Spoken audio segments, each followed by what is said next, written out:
Ketua Menteri Pulau Pinang Chow Kon Yeow memberi amaran mengambil tindakan undang-undang dan mengemukakan batan rasmi kepada kerajaan pusat bagi menyelesaikan kemelut isu mentahnya dengan Kedah. Sekiranya Menteri Besar Kedah ini berpendapat bahawa beliau sewenang-wenangnya dapat melaksanakan projek di Kedah yang secara langsung mengancam bekalan air di Pulau Pinang, beliau silap. Sekiranya projek beliau memberi kesan buruk kepada Pulau Pinang, kita akan bertindak segera untuk menghentikannya serta-merta, katanya. Chow mengulas kenyataan Menteri Besar Kedah Mohamad Sanusi Mat Noor yang akan melaksanakan projek takungan air pinggiran sungai atau TAPS pada tahun ini. Chow juga berkata dia mempertimbangkan untuk mengusulkan bantahan untuk dibahaskan di Parlimen atau mendapat injangsi mahkamah untuk menghentikan projek itu. Sanusi pernah menyatakan kesediaan untuk bersemuka di mahkamah berhubung isu itu. Bagaimanapun berkata, pihaknya masih membuka ruang kepada Pulau Pinang untuk menyelesaikan perkara tersebut secara timbang tara.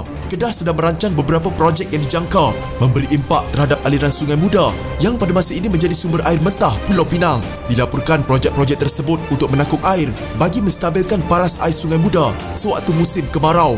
Sanusi juga membayangkan kemungkinan Pulau Pinang terpaksa menggunakan air selut jika mereka berkeras enggan membayar caj air mentah kepada Kedah. Bagaimanapun, Chow memberitahu bahawa semua skim berkaitan air yang dicadangkan Kedah turut tertakluk kepada kelulusan oleh Kerajaan Persekutuan. Berkemungkinan Kedah juga mungkin memerlukan dana persekutuan dalam bentuk pinjaman atau geran untuk menjalankan projek berkaitan air. Oleh itu, Menteri Besar Kedah boleh mencadangkan, tetapi Kerajaan Persekutuan dan atau undang-undang negara boleh melupuskannya. Secara ringkasnya, Kedah tidak boleh menjalankan projek yang melibatkan ulu muda yang tidak sah atau tidak dipersetujui oleh Kerajaan Persekutuan, katanya. Sementara itu, katanya tiada keperluan bagi Pulau Pinang membayar caj air mentah. Sejak tahun 1973, Pulau Pinang secara sah mengekstrak air mentah dari Sungai Muda tanpa membayar Kedah. Tiada pembayaran yang berlaku kerana tidak ada alasan perundangan yang bagi Pulau Pinang membayar Kedah. Pulau Pinang tidak pernah menandatangani sebarang perjanjian MOU atau perjanjian persefahaman antara kontrak untuk membayar Kedah,